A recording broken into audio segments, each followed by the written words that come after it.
To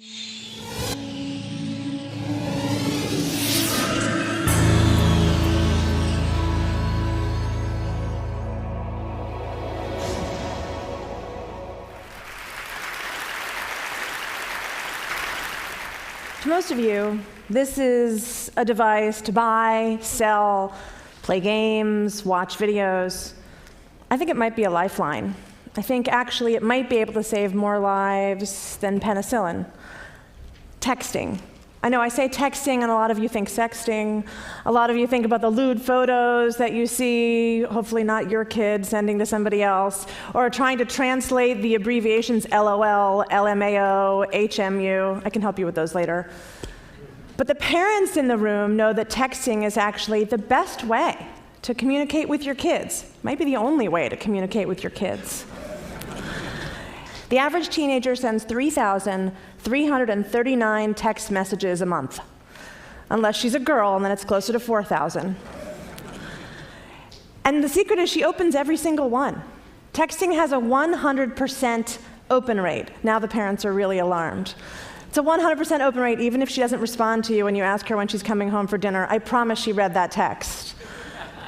And this isn't some suburban, iPhone-using teen phenomena. Texting actually over-indexes for minority and urban youth. I know this because at DoSomething.org, which is the largest organization for teenagers and social change in America, about 6 months ago, we pivoted and started focusing on text messaging. We're now texting out to about 200,000 kids a week about doing our campaigns to make their schools more green or to work on homeless issues and things like that. We're finding it 11 times more powerful than email. But we've also found an unintended consequence. We've been getting text messages back like these. I don't want to go to school today. The boys call me faggot. I was cutting. My parents found out, and so I stopped, but I just started again an hour ago. Or, he won't stop raping me. He told me not to tell anyone. It's my dad. Are you there? That last one's an actual text message that we received. And yeah, we're there. I will not forget the day we got that text message. And so it was that day that we decided we needed to build a crisis text hotline. Because this isn't what we do. We do social change. Kids are just sending us these text messages because texting is so familiar and comfortable to them, and there's nowhere else to turn, that they're sending them to us. So think about it, a text hotline, it's pretty powerful. It's fast, it's pretty private, no one hears you in a stall, you're just texting quietly. It's real time. We could help millions of teens with counseling and referrals. That's great. But the thing that really makes this awesome is the data.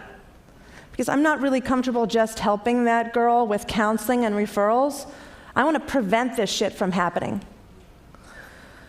So think about a comp. There's something in New York City that the police did. It used to be just guesswork, police work, and then they started crime mapping. And so they started following and watching petty thefts, summonses, all kinds of things, charting the future, essentially. And they found things like when you see crystal meth on the street, if you add police presence, you can curb the otherwise inevitable spate of assaults and robberies that would happen. In fact, the year after the NYPD put CompStat in place, the murder rate fell 60%. So think about the data from a crisis text line. There is no census on bullying and dating abuse and eating disorders and cutting and rape. No census. Maybe there's some studies, some longitudinal studies that cost lots of money and took lots of time. Or maybe there's some anecdotal evidence. Imagine having real-time data on every one of those issues. You could inform legislation, you could inform school policy. You could say to a principal, you're having a problem every Thursday at 3 o'clock. What's going on in your school? You could see the immediate impact of legislation or a hateful speech that somebody gives in a school assembly and see what happens as a result. This is really, to me, the power of texting and the power of data. Because while people are talking about data, making it possible for Facebook to find my friend from the 3rd grade, or Target to know when it's time for me to buy more diapers, or some dude to build a better baseball team, I'm actually really excited about the power of data and the power of texting to help that kid go to school, to help that girl stop cutting in the bathroom, and absolutely to help that girl whose father is raping her. Thank you.